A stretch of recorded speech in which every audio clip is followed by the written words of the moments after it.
Welcome to In God I Trust, where we walk through the Word of God, one powerful story at a time. Today we bring you a special episode, a complete journey through the book of Genesis, the beginning of everything. From the dawn of creation to the closing chapters of Joseph's legacy, this story shows us how God builds a people through faith, struggle, and promise.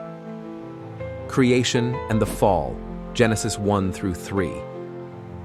In the beginning, God created the heavens and the earth.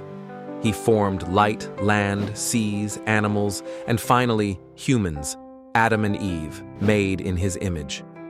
They lived in Eden, but when they disobeyed God by eating the forbidden fruit, sin entered the world and they were cast out of paradise.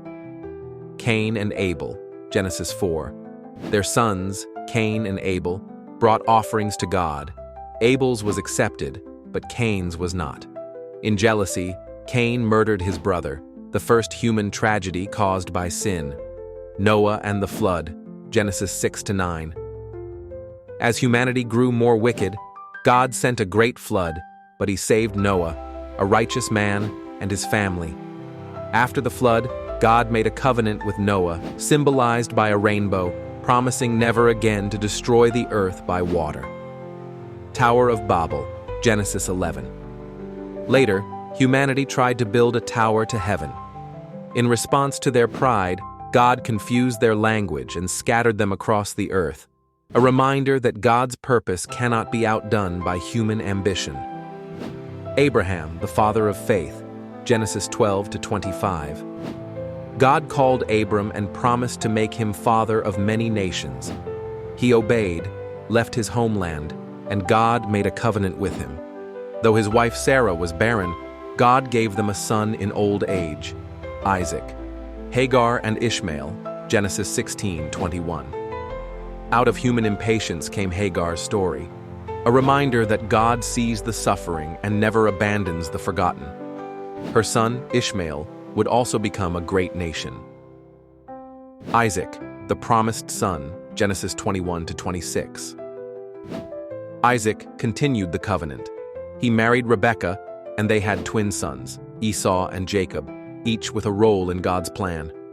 Jacob and Esau, Genesis 25-33. Jacob deceived his father and stole Esau's blessing. Yet God still used him, transforming him through struggle into Israel, the father of a nation. Jacob and Laban, Genesis 28-31.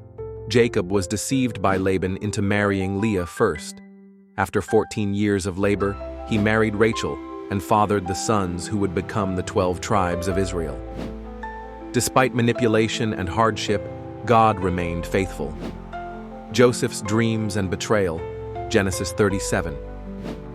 Jacob's favorite son, Joseph, had dreams that his family would bow to him. Out of jealousy, his brothers sold him into slavery and told their father he was dead. Joseph was taken to Egypt, but God was with him. Joseph rises in Egypt, Genesis 39-41. Falsely accused, imprisoned, then promoted, Joseph rose to become Pharaoh's second in command by interpreting dreams. He prepared Egypt for famine and became the instrument of salvation for the world, including his brothers. Joseph and his brothers reunited, Genesis 42-45. When famine brought his brothers to Egypt, Joseph tested and then forgave them, saying, "What you meant for evil, God meant for good." Jacob in Egypt and Joseph's final years, Genesis 46-50.